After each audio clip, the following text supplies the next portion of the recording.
కేరళలో petrol, diesel కొనుగోలుపై కొత్త పరిమితులు అమలవుతున్నాయి. వినియోగదారుడు గరిష్టంగా 200 లీటర్ల డీజిల్, 5,000 రూపాయల విలువైన పెట్రోల్ను కొనుగోలు చేయగలడు. ఇది ఇంధన కొరత కాదని, అధిక డిమాండ్ సమయంలో స్టాక్ నిండుకోకుండా చూసేందుకు, సాధారణ వినియోగదారులకు నిరంతరాయంగా ఇంధనం అందుబాటులో ఉంచేందుకు తీసుకున్న జాగ్రత్త చర్యలేనని ఆపరేటర్లు, పంపిణీ సంస్థలు స్పష్టం చేశాయి.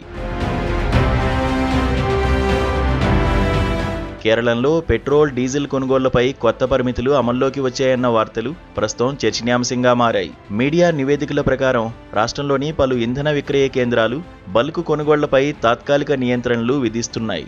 ఈ చర్యల ప్రకారం ఒక వినియోగదారుడు గరిష్టంగా 200 లీటర్ల డీజిల్ మాత్రమే కొనుగోలు చేయగలడు. అలాగే పెట్రోల్ కొనుగోలు పరిమితిని సుమారు 5,000 రూపాయల వరకు నిర్దేశించినట్లు సమాచారం. మలయాళ మీడియా సంస్థ మాతృభూమి నివేదికల ప్రకారం రీటైల్ అవుట్లెట్లలో ఇంధనం నిరంతరాయంగా అందుబాటులో ఉండేలా చూడడం, అధిక డిమాండ్ సమయంలో స్టాక్ అకస్మాత్తుగా ఖాళీ కాకుండా నివారించడమే ఈ చర్యల ముఖ్య ఉద్దేశమని పేర్కొన్నారు.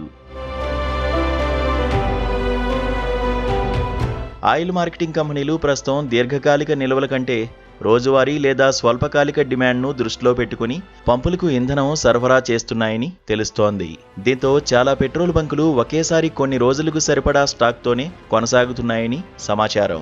కేరళలో సుమారు 2,500 పెట్రోల్ పంపులు ఉండగా వీటిలో చాలా వరకు 12,000 నుంచి 24,000 లీటర్ల ట్యాంకర్ల ద్వారా క్రమబద్ధమైన సరఫరాలపై ఆధారపడుతున్నాయి. పట్టణ ప్రాంతాల్లోని పెద్ద బంకులు రోజుకు 10,000 లీటర్లకు పైగా డీజిల్ విక్రయిస్తుండగా చిన్న అవుట్లెట్లలో అమ్మకాలు తక్కువగా ఉంటున్నాయి. ఈ నేపథ్యంలో బల్క్ కొనుగోళ్లు పెరిగితే సాధారణ వినియోగదారులకు ఇంధనం అందుబాటులో లేకపోయే ప్రమాదం ఉందని ఆపరేటర్లు చెబుతున్నారు. ధరల విషయానికొస్తే తిరువనంతపురంలో పెట్రోల్ ధర లీటరుకు 107.48గా ఉండగా డీజిల్ ధర 96.48గా ఉంది.